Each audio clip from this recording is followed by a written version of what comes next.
এই কুরবানির মূল ইতিহাস, মূল সূচনা কোথায় থেকে শুরু হয়েছে সেই বিষয়টুকু আল্লাহ তাআলা সূরাতুল মাইদার 26, 27, 28, 29 নম্বর আয়াতে আলোচনা করেছেন। আমি সেই বিষয়টুকু আপনাদের সামনে তুলে ধরার চেষ্টা করব। আল্লাহ তাআলা আমাদের সকলকে আমলের নিয়তে ইখলাসের সাথে কথাগুলো শোনার তৌফিক দান করুন, বলি আমিন। আল্লাহ তাআলা তার নবী, তার হাবিব বিশ্বনবী মুহাম্মদুর রাসূলুল্লাহ সাল্লাল্লাহু আলাইহি ওয়াসাল্লামকে লক্ষ্য করে বলতেছেন, ওয়াতলু আলাইহি, আপনি আপনার উম্মতদেরকে শোনায়া দেন। নাবাআবনাই, নাবাউন মানে হচ্ছে খবর। ইবনান, উলামায়ে কেরাম যিনারা আছেন এখানে হচ্ছে ইবনাই, এজাবতের সময় নুন পড়ে যায়, এখানে ইবনাই হালতে জররি, উলামায়ে কেরাম বুঝবেন। আদম মানে আদম আলাইহিস সালাতু ওয়াস সালাম, আদমের দুই বেটা, এই দুই বেটার খবর, এই দুই বেটার কাহিনী আপনি আপনার জাতি, আপনার উম্মতদেরকে আপনি শোনায়া দেন। সুবহানাল্লাহ। বিল হক, আল্লাহ তাআলা বিল হক, হক মানে হক কথা, সঠিক, সঠিকভাবে আপনি তাদেরকে শোনায়া দেন। আল্লাহ তো বিল হক না বললেও পারতেন। জিবরাইল এসে, জিবরাইল আমিন আল্লাহর কাছ থেকে শিখে নবীজিকে শিখান। আর নবীজি তো ইন হুয়া ইল্লা ওয়াহয়ু ইউহা, নবীজি নিজের পক্ষ থেকে কিছুই বলেননি। মুহাম্মদ হারগিজ না গুফতা, তা না গুফতা জিবরাইল, জিবরাইল আমিন গজ না গুফতা, তা না গুফতা রব্বুল জলিল। মুহাম্মদ ততক্ষণ পর্যন্ত কোনো কথা বলতেন না যতক্ষণ জিবরাইল আমিন মুহাম্মদ রাসূলুল্লাহকে না বলতেন। জিবরাইল আমিন ততক্ষণ পর্যন্ত কোনো কথাই বলতেন না যতক্ষণ পর্যন্ত আল্লাহ রাব্বুল আলামিন জিবরাইল আমিনকে না বলতেন। সুবহানাল্লাহ। এরপর বিল হক কেন বললেন?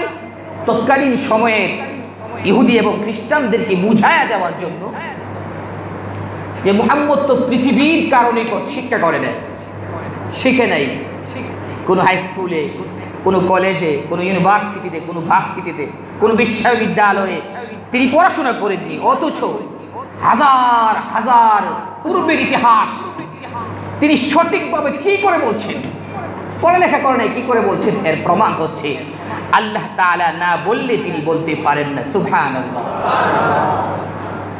এখান থেকে প্রমাণ হয় যে রাসূল অদৃশ্যের কোনো খবর জানেন না। যদি জানতেন আল্লাহ তাআলা জানানোর কোনো দরকার আছে? রাসূল যদি অদৃশ্যের খবর জানেনি, যে আগের ইতিহাস তিনি সবই তো জানেন, তাহলে আল্লাহ তাআলা জিবরাইল আমিনের মাধ্যমে বিশ্বনবীকে জানানোর কোনো প্রয়োজন নেই। তো এইটাও প্রমাণ করে যে বিশ্বনবী মুহাম্মদুর রাসূলুল্লাহ গায়েব জানেন না, অদৃশ্যের কোনো খবর জানেন না। ঠিক না বেঠিক? দুই বেটার কাহিনী আপনি শোনায়া দেন। কাহিনীটা কি হয়েছিল? আদম আলাইহিস সালাতু ওয়াস সালাম যখন পৃথিবীতে আসছেন, মা হাওয়া আলাইহিস সালাতু ওয়াস সালাম যখন পৃথিবীতে আসলেন, উভয়জন আমাদের বাবা এবং আমাদের মা, তখন পৃথিবীতে জন্ম প্রজননের সিস্টেম ছিল যে হাওয়া আলাইহিস সালাতু ওয়াস সালামের গর্ভ থেকে একসাথে দুটি সন্তান জন্ম হতো। সুবহানাল্লাহ বলতে ইচ্ছে করে না? যমজ, সব যমজ সন্তান একসাথে দুজন সন্তান জন্মগ্রহণ করতো, একটা ছেলে একজন মেয়ে। তো এখন আদম আলাইহিস সালাতু ওয়াস সালামের সন্তান আসছে পৃথিবীতে, যখন ছেলেরা এবং মেয়েরা প্রাপ্তবয়স্ক হলো, প্রাপ্তবয়স্ক হওয়ার পর আল্লাহ তাআলা ছেলেকে মেয়ের প্রতি আকর্ষণ, মেয়েকে ছেলের প্রতি আকর্ষণ দিয়ে সৃষ্টি করেছেন। ঠিক না বেঠিক? এটা আল্লাহ তাআলার সৃষ্টিগত একটা বিষয়। মেয়ে দেখলে মেয়ের প্রতি আপনার আকর্ষণ, এটা আল্লাহ তাআলার সৃষ্টিগত। মেয়ে ছেলে দেখলে ছেলের প্রতি তার একটা আকর্ষণ, এটা সৃষ্টিগত। কেউ যদি বলে যে মেয়েকে দেখলে আমার কোনো আকর্ষণ সৃষ্টি হয় না, আমার কোনো শাহওয়াত আসে না, এটার দুইটা ব্যাখ্যা। হয়তো সে মিথ্যা কথা বলে, নতুবা সে শারীরিকভাবে অসুস্থ, আসে সে বলে না, অথবা আসলেই আসে না, শারীরিকভাবে সে সুস্থ নয়, অসুস্থ। ঠিক না বেঠিক? এটা আল্লাহ তাআলার সৃষ্টিগত একটা বিষয়, আসবে, কিন্তু নিজেকে কন্ট্রোল করে রাখতে হবে। দুজন করে সন্তান জন্ম হয়, একজন ছেলে একজন মেয়ে। প্রাপ্তবয়স্ক যখন হলো, এখন বিবাহের ব্যবস্থা তো করতে হবে। আমার ছেলের শারীরিক চাহিদা আছে, আমার মেয়েরও শারীরিক চাহিদা আছে, কিন্তু বিবাহ দেব আমি কি করে? আপন ভাই আপন বোনকে বিবাহ করা জায়েজ না? জায়েজ না না জায়েজ? আরেকটু আসতে বলেন, জায়েজ না না জায়েজ? এটা সম্পূর্ণ নাজায়েজ এবং হারাম। কিন্তু বর্তমান বিশ্ব কেন, বাংলাদেশে অনেক এমন দুর্ঘটনা ঘটছে, আপন ভাই আপন ছেলের সাথে, আপন ভাই আপন বোনের সাথে, এমনকি বাবা তার মেয়ের সাথে। এমন ঘটনা আমাদের দেশে হচ্ছে কি হচ্ছে না? এটা হচ্ছে, কারণ হচ্ছে অবাধে চলাফেরা, অবাধে চলাফেরা। শয়তান আপনার মেয়ের পিছনে লাগা আছে, শয়তান আপনার আমার পিছনে লাগা আছে। ঠিক না বেঠিক?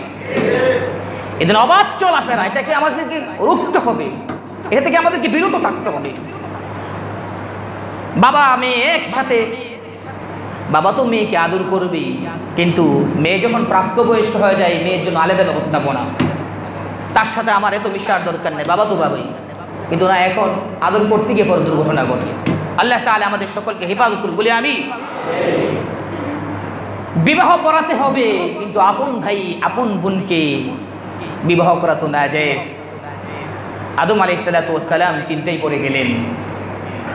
আল্লাহ তাআলা জিবরাইল আমিনের মাধ্যমে একটা ফয়সালা করে দিলেন, যেহেতু এখন ব্যবস্থাপনা নেই, মানুষ তো এই অল্প মুষ্টিময়ী কয়েকজন মানুষই, আদম আলাইহিস সালাতু ওয়াস সালাম তার ছেলে মেয়েরা, বিবাহ করাতে হলে তাদের কি করাতে হবে, এছাড়া বিকল্প কোনো রাস্তা নেই। আল্লাহ তাআলা বলে দিলেন, আপাতত আপনার জন্য আপন ছেলে আপন ভাই আপন বোনকে বিবাহ করা যায়, যেহেতু আর কোনো রাস্তা নেই। কিন্তু আল্লাহ তাআলা একটা বিধান বলে দিলেন যে প্রথম মেয়ে দ্বিতীয় ছেলে, প্রথম ছেলে দ্বিতীয় মেয়ে, একসাথে দুইজন জন্মগ্রহণ করেছে ছেলে আর মেয়ে, তাদের দুজনের মধ্যে বিবাহ বৈধ নয়। প্রথম ছেলে দ্বিতীয় মেয়ে, দ্বিতীয় ছেলে প্রথম মেয়ে, এই সিস্টেমে আপনি বিবাহ করাতে থাকেন। সুবহানাল্লাহ বলেন। আদম আলাইহিস সালাতু ওয়াস সালাম সর্বপ্রথম যেই ছেলেটা জন্মগ্রহণ করেছিল, ওই ছেলের নাম ছিল কাবিল। আমার মনে হয় আপনারা সকলেই জানার কথা, কাবিলের নাম জানেন না এমন আমার মনে হয় কোনো মুসলমান ভাই নেই। প্রথম ছেলের নাম ছিল কাবিল। কাবিলের সাথে যে মেয়েটি জন্মগ্রহণ করেছিল, ওই মেয়েটির নাম ছিল আকলিমা।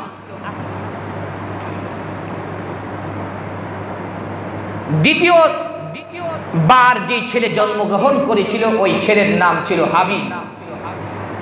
হাবিলের সঙ্গে যে মেয়েটি জন্মগ্রহণ করেছিল, ওই মেয়েটির নাম ছিল বাউদা। কোন কোন রিওয়ায়াতের মধ্যে আসছে রিয়া, প্রসিদ্ধ রিওয়ায়াত হচ্ছে বাউদা। আল্লাহ তাআলার বিধান অনুযায়ী কাবিলের বিবাহ হবে বাউদার সাথে, আর হাবিলের বিবাহ হবে আকলিমার সাথে। এটা হচ্ছে আল্লাহ তাআলার বিধান। আদম আলাইহিস সালাতু ওয়াস সালাম কাবিল এবং হাবিল দুইজনকে একত্রিত করলো, একত্রিত করে বলে, বাবা তোমরা তো প্রাপ্তবয়স্ক হয়েছ, তোমাদের বিবাহ করানোর দরকার। জিজ্ঞাসা করা হলো, বাবা আপনি কিভাবে আমাদেরকে বিবাহ করাবেন? আদম আলাইহিস সালাতু ওয়াস সালাম বললেন, হাবিল তুমি বিবাহ করবে আকলিমাকে, আর কাবিল তুমি বিবাহ করবে আমার মেয়ে বাউদাকে। ঘটনাক্রমে ঘটনা চক্রে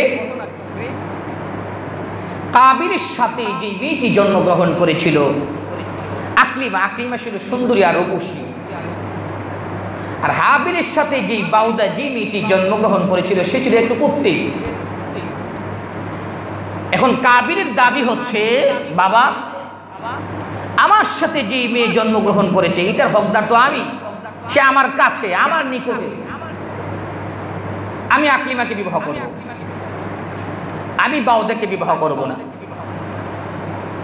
হাবিলকে জিজ্ঞাসা করা হলো, বাবা তুমি কি বলো? হাবিল বলল, আল্লাহ তাআলার যে সিদ্ধান্ত আপনি আমাদেরকে শুনিয়ে দিয়েছেন, আল্লাহ তাআলার সিদ্ধান্ত অনুযায়ী আমি কাজ করব, আমার ব্যক্তিগত কোনো ফায়সালা নাই। সুবহানাল্লাহ বলতেন না? একজন আত্মসমর্পণকারী মানুষের কাজই হচ্ছে সে যদি আসলে প্রকৃতপক্ষে মুমিন হয়ে থাকে, আল্লাহর বিধানের সামনে সেলুট, ঠিক না বেঠিক? আল্লাহর বিধানের সামনে যে সেলুট দিবে সেই কামিয়াব। আর আল্লাহর বিধানকে যে বৃদ্ধাঙ্গুলি প্রদর্শন করবে সে দুনিয়াতেও নাকাম হবে, পরপারও বিফলতা অর্জন করবে, ঠিক না বেঠিক? কাবিলকে আদম আলাইহিস সালাম বোঝানোর চেষ্টা করল, বাবা এটা আল্লাহ তাআলার বিধান, তুমি মানো।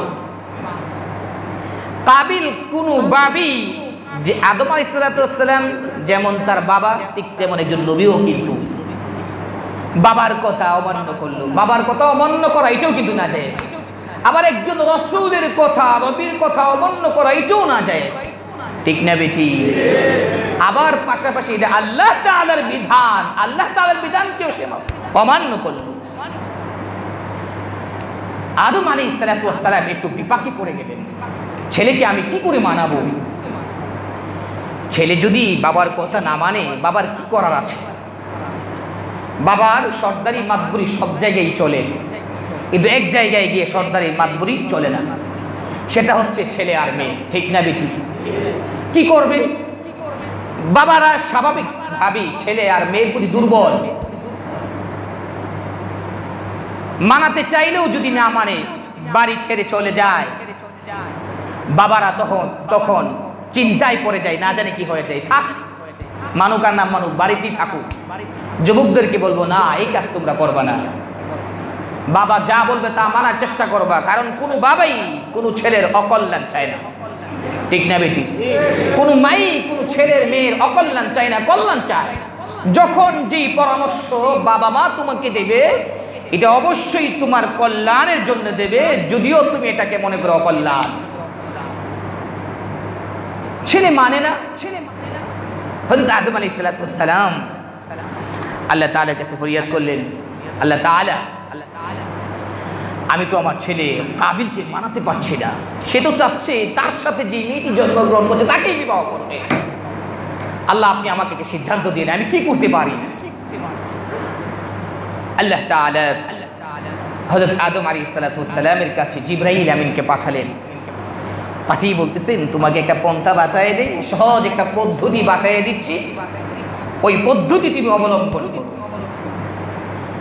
তাহলে তোমার জন্য সহজ হবে। সুবহানাল্লাহ বলতেন না? একজন খাঁটি মুসলমান, বিশুদ্ধ ঈমানদার যখন বিপদে পড়ে যায়, আর সে যখন বিশুদ্ধভাবে আল্লাহ তাআলার কাছে দোয়া করে, আল্লাহ তাআলাই ঈমানদারের সিদ্ধান্ত দিয়ে থাকেন। সুবহানাল্লাহ। আমরা চাইতে পারি না, যার কারণে আমরা পাই না, এটা আমাদের দুর্বলতা। আল্লাহ তাআলা পন্থা বাতায়ে দিলেন। আল্লাহ তাআলা বলতেছেন, إذ قربا قربانا فتقبل من أحدهما ولم يتقبل من الآخر قال لأقتلنك قال إنما يتقبل الله من المتقين.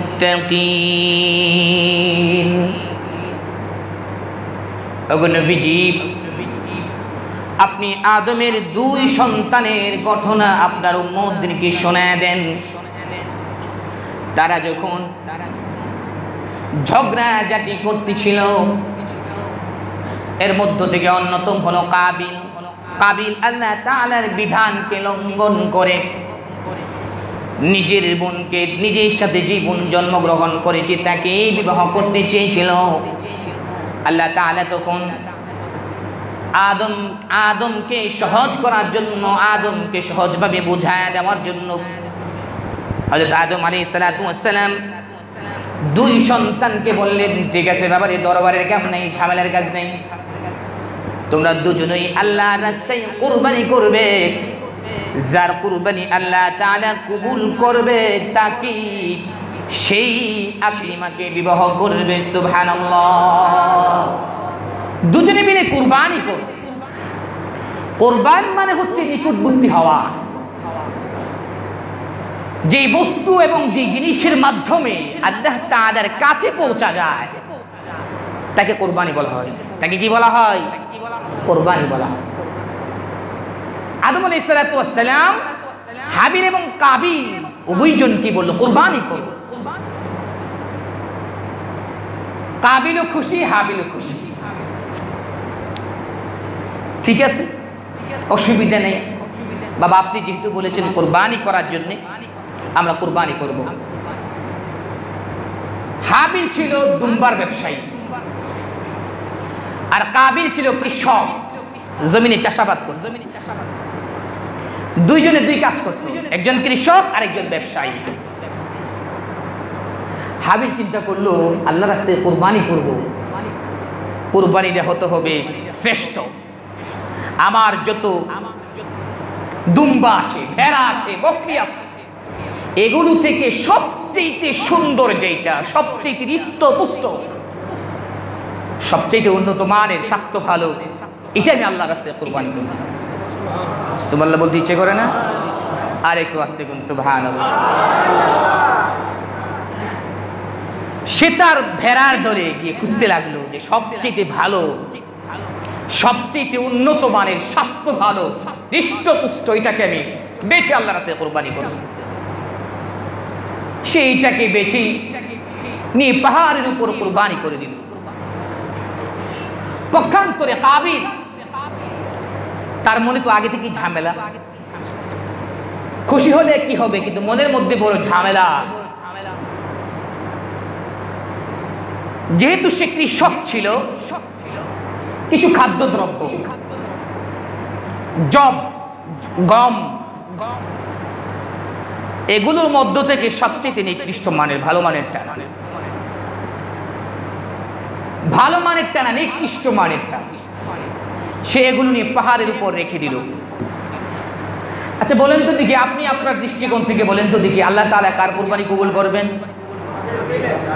কার কুরবানি কবুল করবেন? হাবিলের। কারণ আল্লাহ তাআলা তো কুরবানির ক্ষেত্রে মানুষের মন দেখেন। কি দেখেন? আর একটু আসতে বলেন, কি দেখেন? বান্দার মন দেখে, মনটা তার ফ্রেশ কিনা, না মনে তার ঝামেলা। হাবিলের মন তো ফ্রেশ, এই জন্য উন্নত মানের কুরবানি। কাবিলের মনে ঝামেলা, ফ্রেশ না, এই জন্য নিকৃষ্ট মানের কুরবানি। আর তৎকালীন সময়ের কুরবানির সিস্টেম ছিল আমাদের মতো না। আমরা তো কুরবানি করি, আমরাই জবাই করি, আমরাই খাই, ঠিক না? খাই মানে জন্মের খাওয়া খাই, খাই মানে জন্মের খাওয়া খাই, সব ফ্রিজে। কি যে সিস্টেম হলো, ফ্রিজের সিস্টেম হয়ে আগে যাই মানুষ কিছু দান দক্ষিণা করতো, এখন সব ফ্রিজ রেখে দেয়, সব ফ্রিজ রেখে একবারে আগামী কুরবানি পর্যন্ত রেখে খাইতেই থাকবে। মেহমান আসলে মেহমানের মেহমানদারিও এই কুরবানির গোশত দিয়ে চলে, ঠিক না বেঠিক? আল্লাহ তাআলা আমাদেরকে হেফাজত করে বলে আমি না, আবার অনেকে কিন্তু ভালো আছে, সবাই কিন্তু এরকম না। কাবিল নিকৃষ্ট মানের কুরবানি দিল, কিন্তু তৎকালীন সময়ের কুরবানির সিস্টেম ছিল খাওয়ার কোনো সিস্টেম নেই, যে আপনি জবাই করে আপনি খাবেন, এই সিস্টেম ছিল না। যার কুরবানি কবুল হইতো, আল্লাহ তাআলা আকাশ থেকে একটা অগ্নিকুণ্ড পাঠায় দিত। সুবহানাল্লাহ বলতে ইচ্ছে করে না? যার কুরবানি কবুল হয়েছে, আকাশ থেকে অগ্নিকুণ্ড ওই কুরবানিকে পুড়াইয়া দিত, ভস্ম করে দিত। আর যার কুরবানি কবুল হইতো না, যেভাবে রাখতো সেভাবেই পড়ে থাকতো। যদি মনে করেন এই বিধানটা এখনো যদি থাকতো, আচ্ছা বলেন তো দেখি, বুকে হাত দিয়ে বলেন তো দেখি, কয়জনের কুরবানি কবুল হতো? হ্যাঁ, না না, একজনেরও না, এটা আমরা বলবো না। ভালো মানুষ তো অবশ্যই আছে, ভালো মনের মানুষ, ভালো হৃদয়ের মানুষ অবশ্যই আছে। এটা হচ্ছে উম্মতে মুহাম্মাদের একটা বৈশিষ্ট্য। কারণ যদি এই সিস্টেম থাকতো আর কুরবানি কবুল না হইতো, মানুষ তাকে সমাচ্ছুত করে দিত, ঠিক না? যে কুরবানি দিয়েছে, কুরবানি কবুল হয় নাই, সবাই তাকে নিয়ে তিরস্কার করত, সবাই তাকে নিয়ে মজা করত, সবাই তাকে নিয়ে বিদ্রুপ করত। বিদ্রুপ আর মজা যাতে না করতে পারে, আল্লাহ তাআলা উম্মতে মুহাম্মাদের একটা স্পেশাল বৈশিষ্ট্য দান করেছেন, সুবহানাল্লাহ, গোপন রেখে দিয়েছেন। কুরবানি করার পর দেখা গেল কি, হাবিল যে দুম্বা কুরবানি করে পাহাড়ের উপর রেখে দিয়েছে, কিছুক্ষণ পর আকাশ থেকে একটা অগ্নিকুণ্ড এসে তার কুরবানিটাকে বর্ষ করে দিল, পুড়িয়ে ছাই করে দিল। কিন্তু কাবিলের কুরবানি যেভাবে রেখেছিল সেভাবেই আছে। বাবার সিদ্ধান্ত অনুযায়ী এখন তো হাবিল বিবাহ করবে কাকে? আকলিমাকে। কাবিল বিবাহ করতে পারবে না। দুই সন্তানকে নিয়ে আদম আলাইহিস সালাম বসলেন, বসে বলতেছেন, বাবা, হাবিল কুরবানি কবুল হয়েছে, তোমার কুরবানি কবুল হয় নাই, এখন তুমিই বলো আমি আকলিমাকে কার সাথে বিবাহ দেব? কাবিল বলতেছে, বাবা, আপনার সিদ্ধান্ত অনুযায়ী আপনি বিবাহ আপনি হাবিলের সাথে দিয়ে দেন। বিবাহ হাবিলের সাথে হয়ে গেল। কিন্তু কাবিলের মনের মধ্যে বড় জ্বালা, বড় হিংসা, যে আমি যেটা চেয়েছিলাম সেটা আমি পাই নাই। সুতরাং হাবিল পৃথিবীতে কি করে থাকে এটা আমার দেখার আছে, আমি তাকে দেখতে দেব না, আমি তাকে থাকতে দেব না। আমার প্রিয় মানুষের সাথে সে ঘুমাবে, এটা আমি পছন্দ করি না, এটা আমি পছন্দ করব না। সুতরাং তাকে আমার দেখার আছে। নাউজুবিল্লাহ বলতেন না? যখন সিদ্ধান্ত এমন হয়ে গেল, কোরবানি হাবিলের কবুল হয়ে গেল, তখন কাবিল হাবিলকে লক্ষ্য করে বলতেছে যে আল্লাহ তোর কুরবানি কবুল করছে, তুই আমার পছন্দের মেয়েরে বিবাহ করছো, তুই কিভাবে থাকিস তোর আমি দেখে নেব। আল্লাহ বলতেছেন, قال لأقتلنك قال إنما يتقبل الله من المتقين। প্রিয় ভাইরা আমার, হাবিলের কুরবানি যখন আল্লাহ তাআলা কবুল করে নিলেন, কাবিল কুরবানি আল্লাহ তাআলা যখন কবুল করল না, কাবিলের মনের মধ্যে বড় জিদ যে তোর কুরবানি আল্লাহ কবুল করছে, কুরবানি কবুল করার কারণে তুই আমার পছন্দের মেয়ের বিবাহ করবি। قال لأقتلنك, আমি তোমাকে হত্যা করব, আমি তোমাকে বাঁচতে দেব না, আমি তোমাকে মেরে ফেলব। হাবিল কি আর করবে, হাবিলের কিছু বলার ছিল না। হাবিল বলো ভদ্র মানুষ ছিল, নম্র মানুষ ছিল,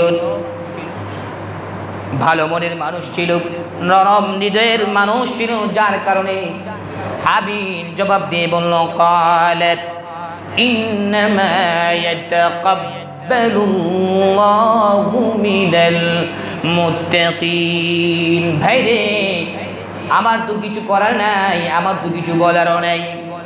আল্লাহ তাআলা কার কুরবানি কবুল করবে আর কার কুরবানি কবুল করবে না, এটা তো আমার কোনো হাত নাই, এটা আল্লাহ তাআলার ব্যাপার। আর আল্লাহ তাআলা ভালো মনের মানুষের কুরবানি কবুল করে থাকেন, সুবহানাল্লাহ। ইন্নামা ইয়াতাকাব্বালুল্লাহ, নিশ্চয়ই আল্লাহ তাআলা কবুল করেন মিনাল মুত্তাকিন, যারা মুত্তাকি, পরহেজগার, আল্লাহওয়ালা, ভালো হৃদয়ের মানুষ, ভালো মনের মানুষ, হৃদয়ে যাদের কোনো ঝামেলা নাই, আল্লাহ তাআলা তাদের কুরবানি তো কবুল করেন। আমার এখানে কি করার আছে? প্রিয় ভাইরা আমার, তাফসীরের কিতাবের মধ্যে আসছে, জিদ তো মদের মধ্যে জিদ, জিদের বাদ খানা মানুষ খালা, একটা কথা আছে, রাখবে না তো রাখবেই না। কাবিল এখন সুযোগ খুঁজতেছে কোন সময় তাকে মারবে, কোন সময় তাকে ধরবে, কোন সময় তাকে পাকড়াও করবে। একদিন আদম আলাইহিস সালাম কোন একটা সফরে ছিলেন। হাওয়া আলাইহিস সালাম তো ঘরের মানুষ, ঘরেই থাকে। মহিলাদের কাজই হচ্ছে চার দেওয়ালের ভিতরে থাকা, সংসারটা গোছানো। এটা হচ্ছে ভালো মা বোনদের কাজ। আদম আলাইহিস সালাম সফরে চলে গেলেন। হাওয়া আলাইহিস সালাম চার দেওয়ালের ভিতরেই থাকে। সুযোগ পেয়ে বসল, সুবর্ণ সুযোগ। সুযোগ পেয়ে হাবিলকে ধরেই ফেলল। কিন্তু কিভাবে মারতে হয়, কিভাবে কিল দিতে হয়, কিভাবে ঘুষি দিতে হয়, এটা তো আর বুঝে না। কারণ পৃথিবীর সর্বপ্রথম হত্যা এটা। মানুষকে গুলি করেই মারে না আঘাত করেই মারে, মারার সিস্টেম তো আর জানে না। ধরছে ঠিক কেমনে মারবে, সুবহানাল্লাহ বলতেন না? এখন তো আধুনিক অস্ত্র, এক সেকেন্ডে শেষ। কাবিলের তো মাথা নষ্ট, কিভাবে তারে মারবো? হাবিল বাঁচার চেষ্টা করলো, কিন্তু বড় ভাইকে মারবে এই চেষ্টা তার নাই। বরং বলছে, ভাই আপনি যদি আমাকে মেরেও ফেলেন, আপনি যদি আমাকে জীবিত দাফন করেও ফেলেন, আমি কিন্তু আপনাকে মারবো না। সুবহানাল্লাহ বলছেন না? আমি কিন্তু আপনাকে করবো না, কারণ আমি আল্লাহরে ভয় করি। সুবহানাল্লাহ বলতেন না? আমি আল্লাহকে ভয় করি। মানুষ মানে এটা অপরাধ, এটা কবিরা গুনাহ। এখন মারবে কি করে? ধরছে, মারতে পারে না। শয়তান তো জীবিতই আছে। শয়তান তো বলছিল, কিভাবে আদম তোমার সন্তান জান্নাতে যায় এটা আমি দেখে দেব। শয়তান আসছে, এসে বলতেছে, কাবিল তুমি কি তোমার ভাইরে মারতে চাও? জি, আমি তো আমার ভাইরে মারতে চাই। আমি কিভাবে মারবো? শয়তান তখন একটা জানোয়ারকে ধরল। জানোয়ারকে ধরে জানোয়ারের কল্লাটা একটা পাথরের উপর রাখলো। পাথরের উপর রেখে আরেকটা পাথর দিয়ে তার মাথার মধ্যে ছেঁচা দিল। মাথার মধ্যে যদি পাথর দিয়ে ছেঁচা দেওয়া হয়, এই মানুষটা কি আর বাঁচবে? এই প্রাণীটা কি আর বাঁচতে পারে? এভাবে মানুষ মারতে হয়। কাবিলের তো এখন বুঝ পেয়ে গেছে কিভাবে মারতে হয়। হাবিলকে ধরে হাবিলের মাথাটা একটা পাথরের উপর রাখছে, পাথরের উপর রাইখে আরেকটা পাথর দিয়ে আঘাত করছে। শেষ।